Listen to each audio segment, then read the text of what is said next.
Hi friends, இன்றைக்கி எங்கள் வீட்டு வெண்டைக்காய் செடியை பார்க்கலாம் வாங்க.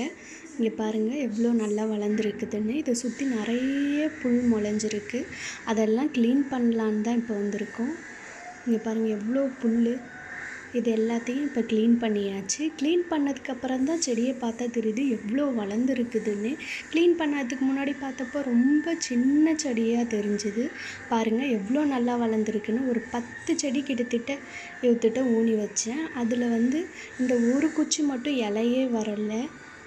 சரி இருக்கட்டும்னு விட்டு வச்சுருக்கிறேன். மற்ற எல்லா செடியுமே நல்லாவே வந்திருக்குது.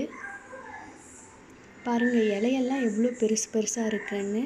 இப்போ புல்லெல்லாம் க்ளீன் பண்ணியாச்சு. இதுக்கு ஒரு லிக்விட் ஸ்ப்ரே பண்ணலான்ட்டு இப்போ இந்த பாட்டிலில் நைட்டு ஃபுல்லாக ஸ்டோர் பண்ணி வச்சுருந்தேன். இது என்ன லிக்விட்னா, நம்ம இட்லிலாம் சுடுவோம்ல, இட்லிலாம் சுட்டுட்டு அந்த மாவு ஒரு பாத்திரத்தில் வச்சுருப்போம்ல, அந்த கடைசி மாவு அந்த பாத்திரத்தில் கொஞ்சம் இருக்கும். அந்த கடைசி மாவை தண்ணி ஊற்றி கழுவி நாளே எடுத்து இந்த பாட்டிலில் ஸ்டோர் பண்ணி வச்சுக்கிட்டேன். இப்போ மறுநாள் எடுத்து இது செடிகளுக்கெல்லாம் இதை ஸ்ப்ரே பண்ணக்குள்ள அந்த செடியோட க்ரோத் நல்லாயிருக்கும்.